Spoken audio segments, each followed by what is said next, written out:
ইফতারির টেবিলে ছোলা ভুনা না থাকলে মনে হয় ইফতারটাই জমে না। আসসালামু আলাইকুম, কেমন আছেন সবাই?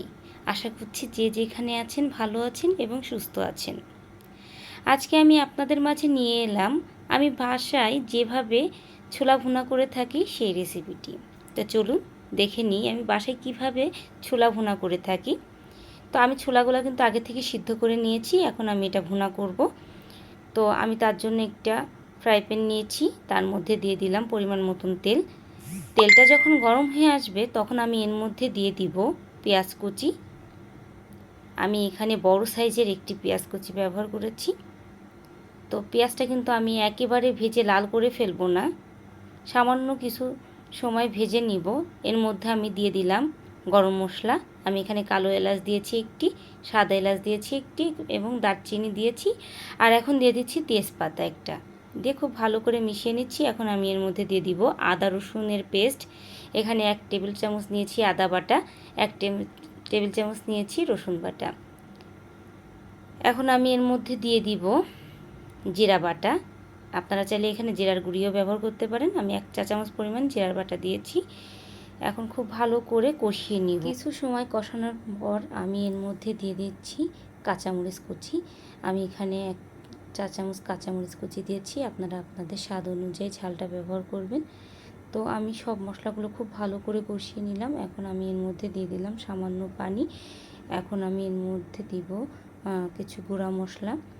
তো আমি এখানে দিচ্ছি হলুদের গুঁড়ি 1/2 চামচ, মরিচের গুঁড়ি 1/2 চামচ, ধনিয়া গুঁড়ি 1/2 চামচ এবং স্বাদ মতন লবণ দিয়ে খুব ভালো করে কষিয়ে নিচ্ছি। আমি আগেও বলেছি মরিচটা মানে ঝালটা কিন্তু আপনারা আপনাদের পছন্দ বা স্বাদ অনুযায়ী দিবেন।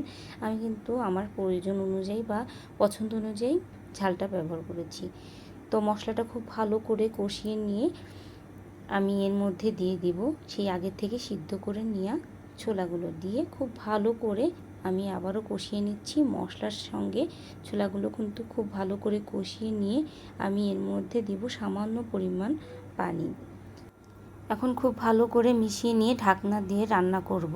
ছোলা কিন্তু আগে থেকে সিদ্ধ করা আছে, যার কারণে কিন্তু ছোলাগুলো সিদ্ধ হতে বা রান্না হতে সময় লাগবে না। পানিটা শুকিয়ে গেলে কিন্তু রান্নাটা হয়ে যাবে। তো এখন আমি এর মধ্যে দিয়ে দিব 1/4 কাপ পরিমাণ ধনিয়া পাতা কুচি, দিয়ে খুব ভালো করে মিশিয়ে নিব।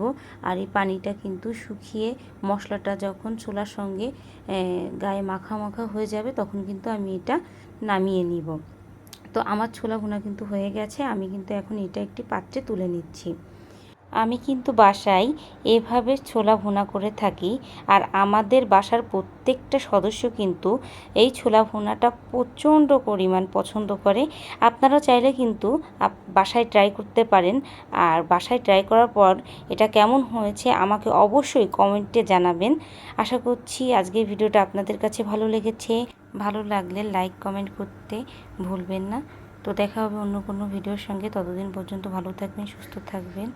আল্লাহ হাফেজ।